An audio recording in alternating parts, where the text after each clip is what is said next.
prison population. It peaked in 2018 at around 11,000. They've dropped that by around 4,000 to 2022 to around 8,000 now. So there has been a huge reduction in the prison population. We also have numbers for you on crime.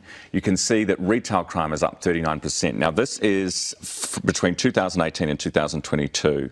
And violent crime has increased by 18 to 40%. This is since Labor came into office 2017. But obviously, it's gone up. I mean, it doesn't take a rocket scientist. We actually don't have the research or the data on that. So we know that there is obviously a correlation and you can draw that correlation, but whether it's causation, whether these are the same people who are let's be honest, you let 4,000 criminals out of jail, they commit more crime. I mean, it's not difficult, and the police say we can't do anything. Well, they can't do anything because the assailants are underage, and when the state has no ultimate consequence and when people know that they're untouchable, they keep committing crime. We know based on previous attempts to gather research in this space that there are huge correlations with regard to poverty and deprivation and cycles of criminality. We know that 61% of people who are in prison will reoffend within the next 2 years. 70% of those in prison are reconvicted within 2 years following their release from prison,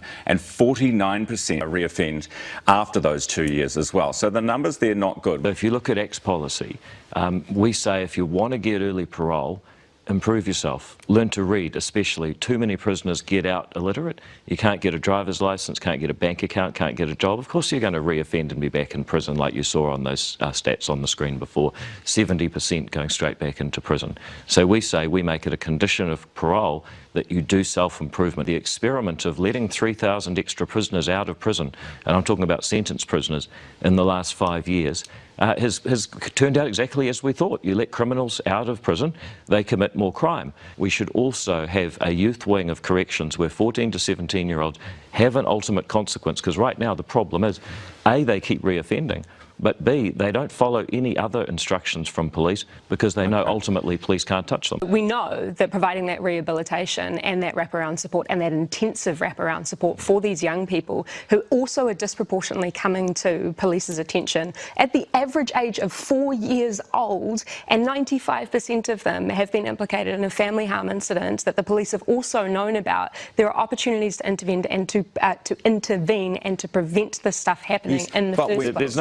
There's no question about that, Chloe, but the issue is the way we have things set up right now, there is no serious consequence for offending, for brutalising the rest of the community, for brutalising other students in the streets. There are far, far better interventions available to us to prevent this stuff from happening in the first place, and to build stronger communities which prevents this crime. But when you've got offenders that are frankly taking the mickey, who keep reoffending, who know they can't be touched, who go in and bash up a store to steal 2 Moro bars so they can put the video on TikTok, that's when there has to be an ultimate consequence, a place they don't want to go, so that they will follow police instructions and other sanctions.